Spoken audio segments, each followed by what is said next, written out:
What is going on, folks? It's Matt here from Polar Designs, and we're here with another great video. Today I want to talk a little bit about hydroponics, and I'm going to talk about my deep water culture system. This right here you can see is made in a 5-gallon bucket. These are great efficient systems for growing a variety of different crops, different plants, from leafy greens and hardy greens to anything larger like peppers and tomatoes, and even some cucumbers and vining plants as well. So I'm going to kind of run through the process of setting your own system up, and I'm also looking at setting up my own page on Etsy that has some of these systems on here as well. So if I can, I'll link in the description, but we'll see. So to get started, you're going to want a 5-gallon bucket. You can use different buckets. If you don't have as much space, you can use a 3-gallon bucket. They even sell 1.5, I believe, but I have a 5-gallon bucket here. You can see that it is black, and it is black for a reason. You do not want to have any light coming through, so definitely choose a darker colored bucket. I know Lowe's has the dark blues, those might work, but I definitely prefer this black bucket if you can find it. And then in addition to the black bucket, here is the black lid. Now in this lid, you can see that there were 4 holes that were cut at a 2-inch diameter, and they were all laid out nice and even. And then in addition, there was a small hole placed right in the center here, and that is to allow for the air hose, which we will talk about here shortly. And depending on what kind of plants you're growing, depends on the size of cup that you want. I'm going to be growing some leafy greens in my DWC system, my deep water culture system. So I want some smaller holes for the smaller net cups. Now this isn't too expensive. I'll try to link in the description to everything. I believe that this bucket's something like $5 or so. The next thing that you are going to want in this system is an air pump. Now this air pump right here is super cheap. You can get these basically anywhere. I believe both of these from Amazon. These are 2 different kinds. This is super popular. You can type in aquarium air pump and it's great. Plug into the wall, simple plug in.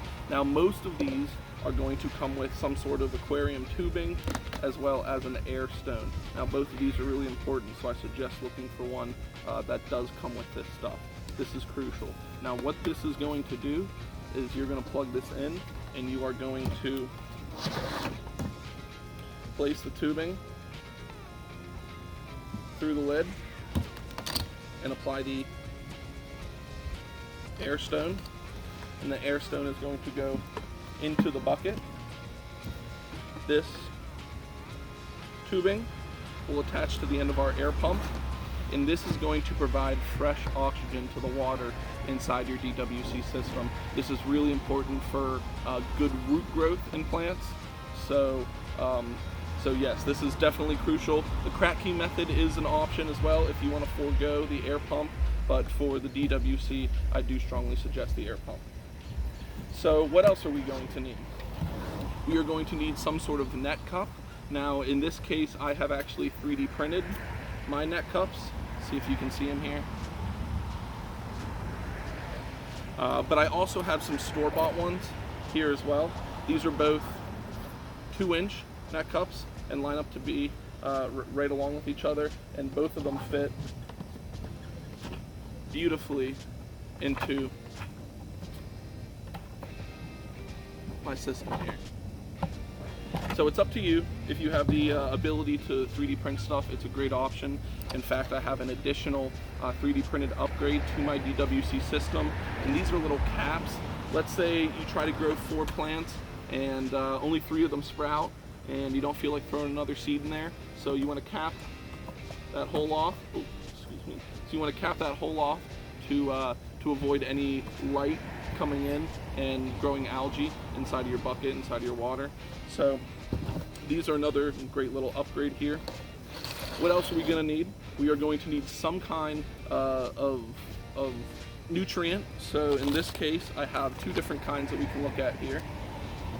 One of them is a cheap store-bought option that you can purchase at any of your home goods stores, and and this is water soluble, so you mix it with I believe it's 1 tablespoon per half teaspoon per gallon or something like that. The instructions are right here, and it comes with a little measuring cup and everything.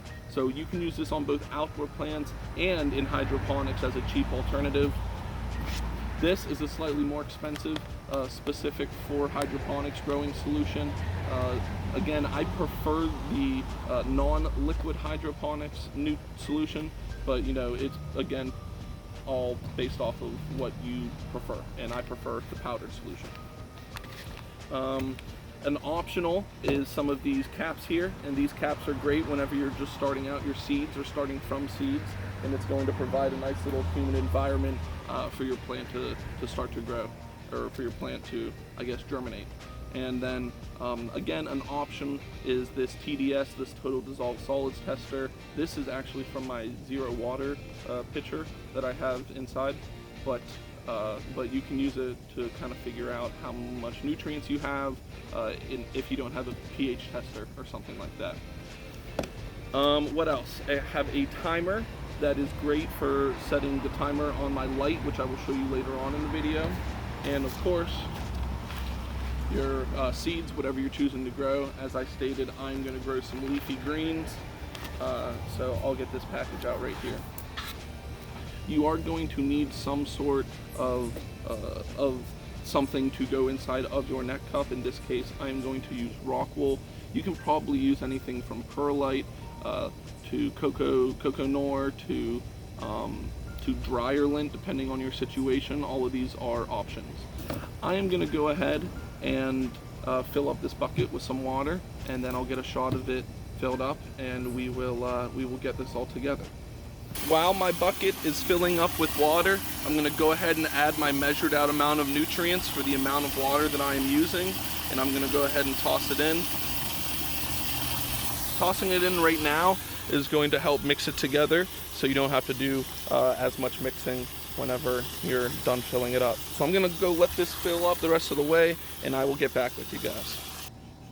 All right, we're back, and I got my 5-gallon bucket all filled up, and you can see I wanted to show you that the water level that I want to get in there is just under just at the bottom of your net cup. So I probably want it to go up maybe an 1/8 inch from the bottom of that net cup there. So when I set it in, it should definitely be covered with water. This is going to make sure that your rock wool is completely covered in the water and getting the moisture that it requires. So as you can see, I got my rock wool cubes all in my net cups, and the rock wool should reach the bottom of the net cup, so it is getting that moisture. Now what I like to do at this point is I like to take something sharp. I'll just use an Allen key, and I like to go right at the center of the rock wool and just poke a little hole in it. Now this is where you're going to place your seed. So I got my seeds out right here, and what I'm going to be doing is putting about 3 seeds per rock wool cube. I put more than 1 just in case a plant doesn't grow, because it's a lot easier just to trim off the seeds than it is to replant another one halfway through. So I'm going to wet the end of this, and I'm going to grab on to a couple of seeds, so you can see, and I'm going to put it right there. And we're going to put them right in there, and hopefully we'll be able to get this to release some of those seeds. And there we go. So we're going to repeat this process on the rest of them. So now that I got all of this rock wool nice and seeded, I'm going to go ahead and take the deep water culture system inside to my grow closet, and I'll show the light and setting up of the timer. So here we are inside my closet, my new grow closet, and you can see I got some kale and some lettuce and stuff going over there. But here is the 5-gallon deep water culture system that we've been talking about.